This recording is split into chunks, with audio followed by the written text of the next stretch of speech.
Bonjour à tous et bienvenue pour ce nouvel épisode sur la chaîne Digital Men. Nous ne sommes pas n'importe où aujourd'hui puisque nous sommes au CES Unveiled d'Amsterdam. On est venu pour nos boulots respectifs avec Lionel et puis ça nous fait l'occasion de se retrouver et ensemble de faire cette petite vidéo pour vous faire partager, pour partager notre premier ressenti.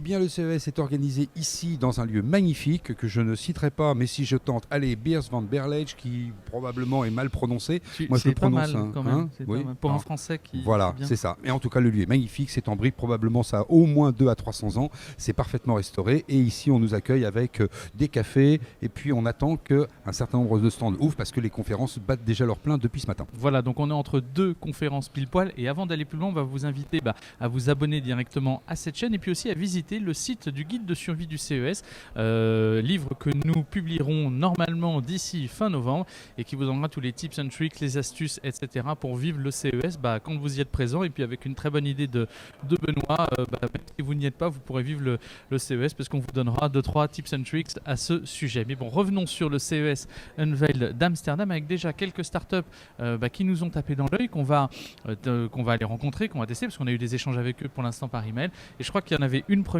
qui te plaît particulièrement.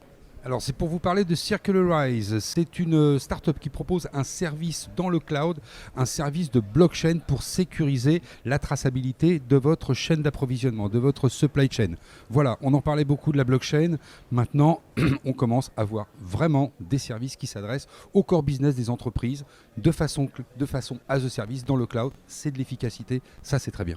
Ça, effectivement, blockchain public ou privé, on leur posera la question, parce que pour l'instant, tout n'est pas précisé. Alors, effectivement, il y a Dimanco, moi qui me plaisait bien. Vous savez que je suis un dingue de tout ce qui est Black Mirror, Minority Report, Blade Runner, etc. Ça nous fait penser à un projet qu'on a vu sur Viva, qui était fait avec Magic Leap, les Magic Leap et puis BNP Real Estate, qui présentait cette capacité de reconstituer des réunions avec des hologrammes. Et là, c'est effectivement ce qu'ils veulent faire, mais cette fois sans lunettes, avec des écrans directement qui vont offrir une réalité simulée, c'est comme ça qu'ils le précisent, et donc on va aller les voir de ce pas. C'est un petit écran avec plein de petites caméras qui sont devant, des capteurs de mouvement, voilà, ça recrée une réalité mais totalement simulée, donc on va aller voir, ça s'appelle Dimanco.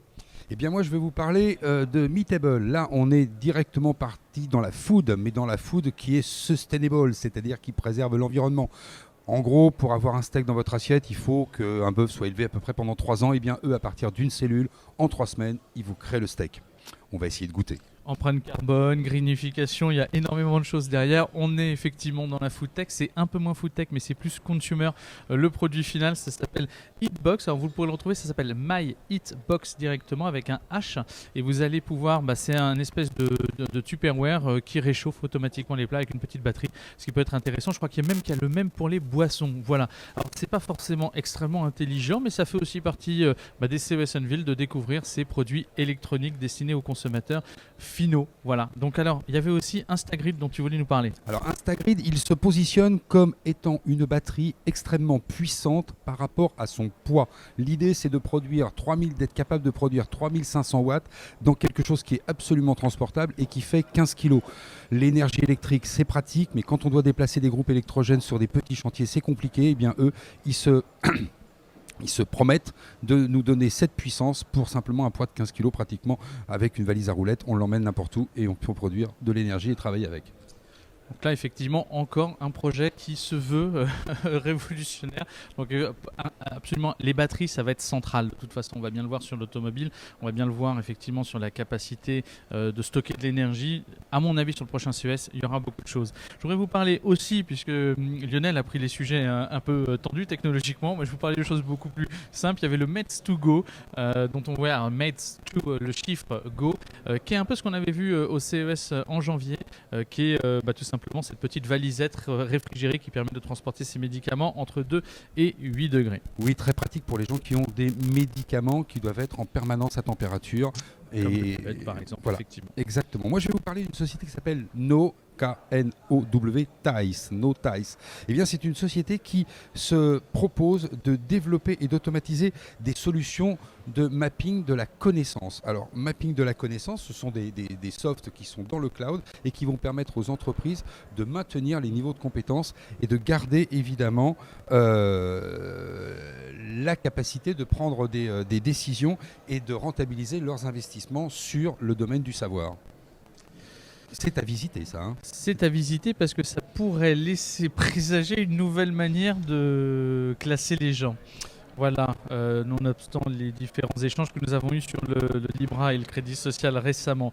Milo, on les a rencontrés sur Viva, ils sont aussi présents dans la food tech avec effectivement ce mixeur avec une hélice qui est directement conduite de manière magnétique et qui est absolument passionnante. Puis je voulais quand même vous parler d'un sujet de fond qui est la santé avec Microshare qu'on ira voir puisque eux sont spécialistes et se présente comme étant la solution la plus fine en termes de robots pour la microchirurgie et notamment pour tout ce qui va être autour du cerveau.